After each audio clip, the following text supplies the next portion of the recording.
Baik, bismillahirrahmanirrahim. Assalamualaikum warahmatullahi wabarakatuh. Berjumpa lagi dengan saya, Lutfi Rohmawati, salah satu dosen dari Prodi Pendidikan Ekonomi STKIP Pangeran Darmakusuma Segeran Cutinyuat Indramayu.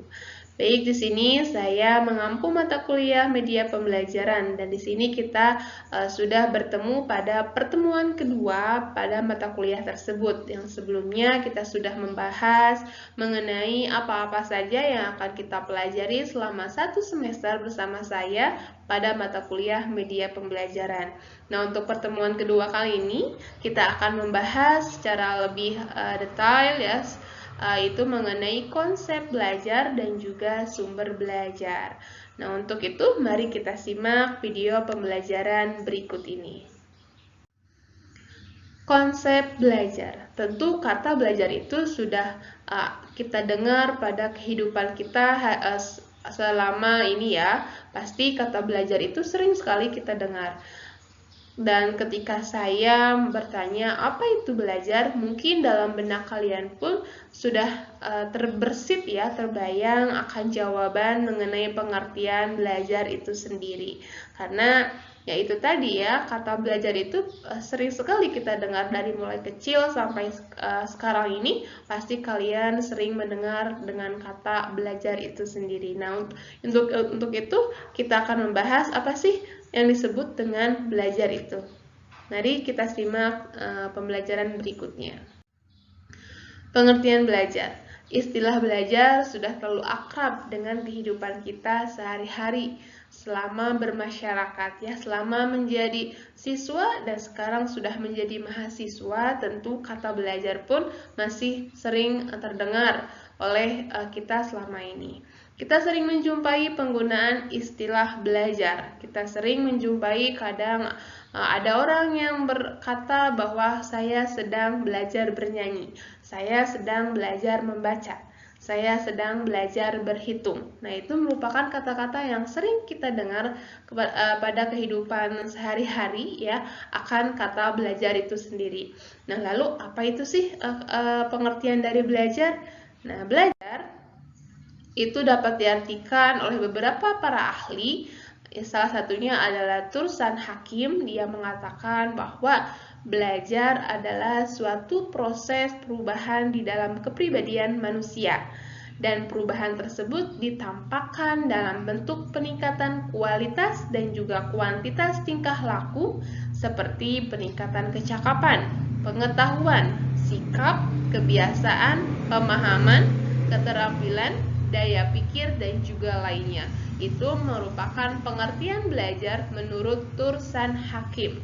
Sedangkan menurut Slameto mengemukakan bahwa belajar merupakan suatu proses usaha yang dilakukan seseorang untuk memperoleh suatu perubahan tingkah laku yang baru secara keseluruhan sebagai hasil pengalamannya sendiri dalam interaksi dengan lingkungannya. Itu menurut Slameto. Sedangkan menurut Skinner dalam Dimianti dan Mujiono, bahwa belajar merupakan hubungan antara stimulus dan respon yang tercipta melalui tingkah laku. Nah, itu merupakan pendapat para ahli mengenai pengertian belajar. Dari ketiga para ahli ini tentu kita sudah bisa menyimpulkan ya, sudah bisa menggambarkan akan pengertian dari belajar itu sendiri. Nah, pengertian belajar itu dapat kita artikan kalau tadi menurut para ahli, mari kita simpulkan atau mari kita ambil intisarinya atau kita ambil pengertian dari belajar itu apa.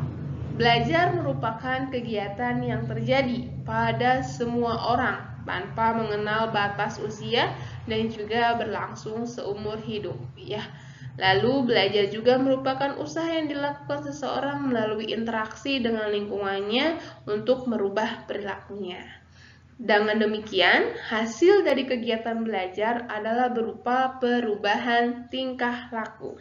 Jadi sekali lagi saya tekankan bahwa hasil dari kegiatan belajar itu adalah adanya perubahan tingkah laku atau perubahan perilaku yang relatif permanen pada diri seseorang yang belajar. Perubahan yang diharapkan adalah perubahan ke arah positif tentunya ya, bukan ke arah negatif.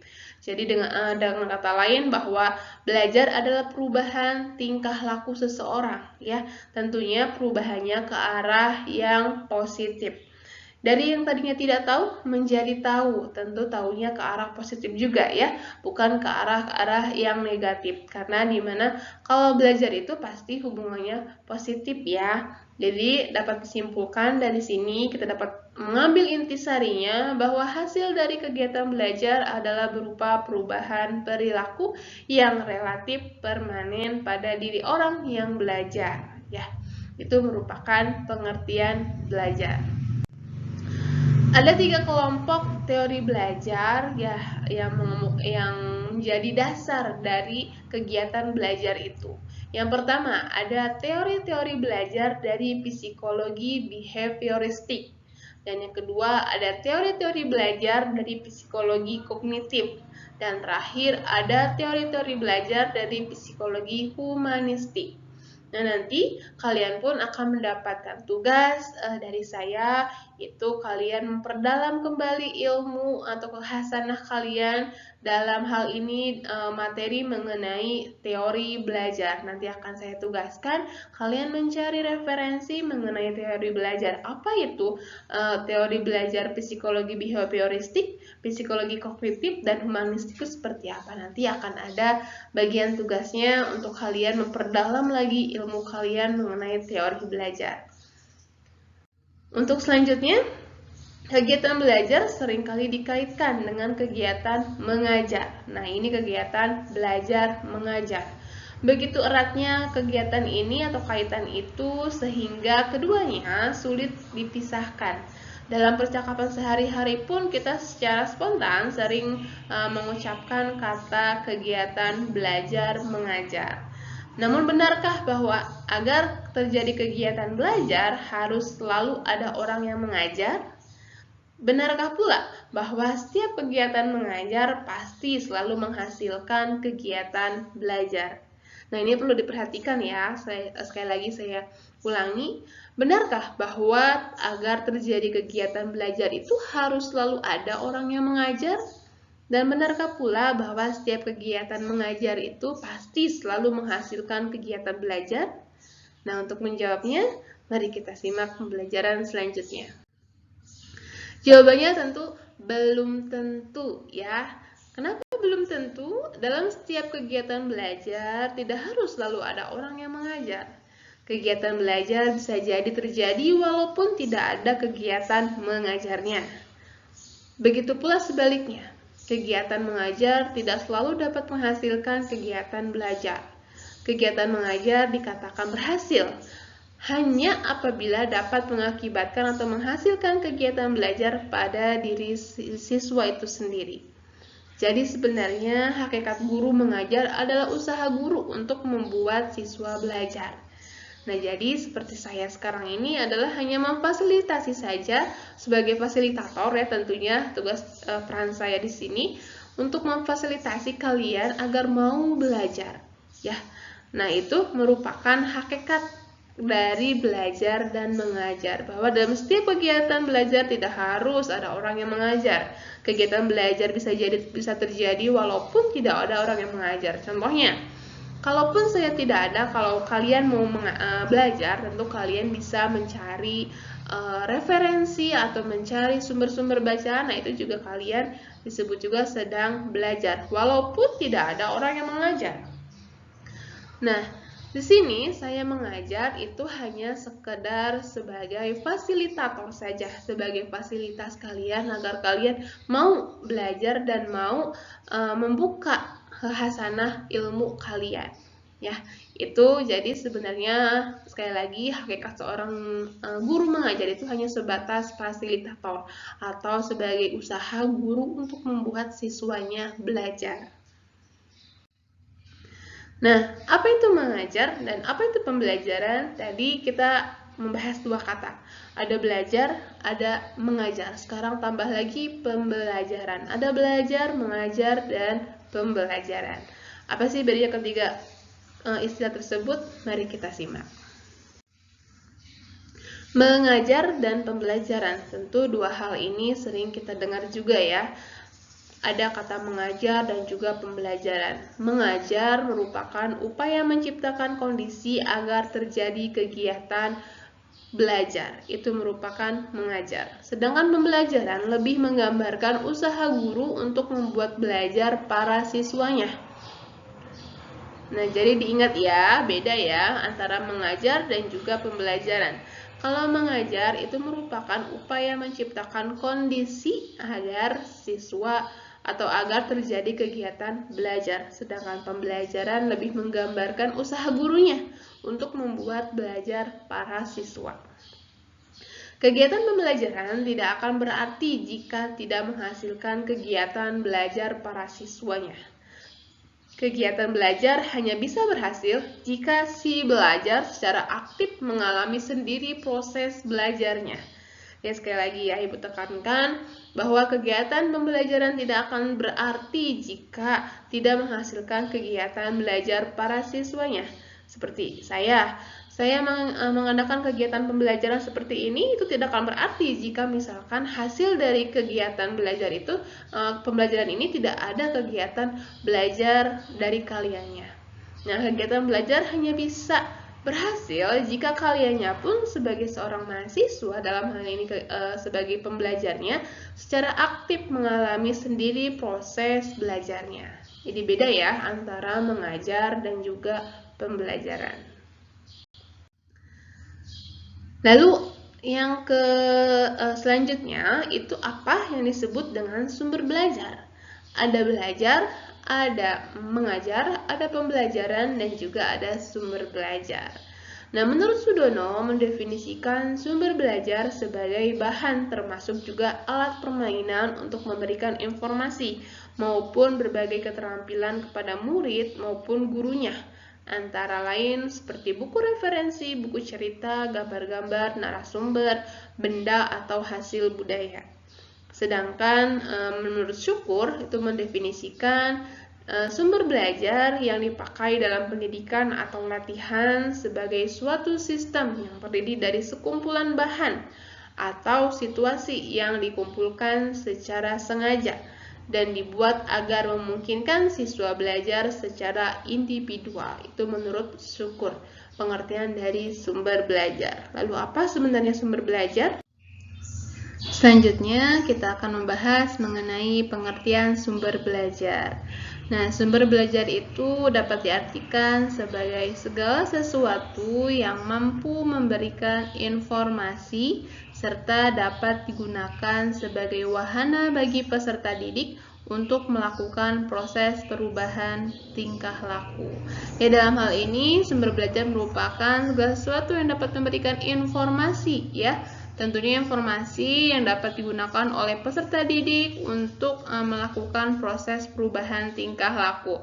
Bisa dari orang sumber belajarnya, ya orang di sini bisa contohnya adalah guru, polisi, tentara, bahkan bisa juga dokter. Karena di sini orang ini yang mampu memberikan informasi kepada peserta didik guna melakukan proses perubahan tingkah laku, makanya bisa disebut sebagai sumber belajar. Lalu yang kedua bisa juga dari bahan berupa website, ya bisa dari lingkungan, ya halaman sekolah, halaman rumah, itu bisa dijadikan lingkungan, bisa dijadikan sumber belajar dari lingkungan itu sendiri. Bisa dari buku, bisa dari benda, contohnya candi, ya, peristiwa-peristiwa bisa, kebun binatang ataupun peristiwa banjir, tempat rekreasi kebun binatang, bahkan bisa jadi dari peserta didik juga bisa dikatakan sebagai sumber belajar, asalkan bisa memberikan atau dapat memberikan informasi yang dapat menunjang perubahan perilaku seseorang, itu makanya dikatakan sebagai sumber belajar. Lalu selanjutnya, sumber belajar menurut ASCT dalam Daryanto terdiri dari 4. Ada berupa pesan. Pesan di sini adalah berupa ajaran atau informasi yang akan disampaikan oleh komponen belajar lain yang dapat berupa ide, fakta, ajaran, nilai, maupun data. Dalam sistem persekolahan, maka pesan ini bisa berupa seluruh mata pelajaran yang disampaikan kepada siswa. Itu bisa dikatakan sebagai sumber belajar berupa pesan. Lalu sumber belajar yang kedua itu berupa orang, di mana manusia yang berperan sebagai pencari, penyimpan, pengolah, penyaji pesan. Contohnya, bisa jadi bisa sebagai seorang guru, dosen, pustakawan, tugas laboratorium, instruktur widya suara, pelatih olahraga dalam hal ini, tenaga ahli, dan masih banyak lagi. Bahkan bisa juga termasuk siswa itu sendiri yang tadi saya katakan ya, bahwa siswa juga bisa dikatakan sebagai sumber belajar apabila orang tersebut mampu memberikan informasi yang dapat menunjang perubahan perilaku seseorang, maka dapat dikatakan sebagai sumber belajar. Dalam hal ini adalah orang ya, sumber belajar yang kedua. Lalu sumber belajar yang ketiga itu dapat berupa bahan, di mana bahan ini merupakan perangkat lunak ya, software yang mengandung pesan-pesan belajar yang biasanya disajikan menggunakan peralatan tertentu atau alat bantu tertentu. Contohnya, buku teks modul, transparansi atau OHT, kaset program audio, kaset program video, program slide ya, seperti PPT atau bahan PPT-nya. Nah, itu merupakan bahan, disebut sebagai sumber belajar bahan karena merupakan perangkat lunak ya atau software. Dan yang keempat itu adalah sumber belajar berupa alat, di mana alat yang namanya alat merupakan perangkat keras atau hardware yang digunakan untuk menyajikan pesan yang berupa bahan ya. Bisa contohnya adalah OHP, tape recorder, media player atau proyektor slide ya, proyektor film.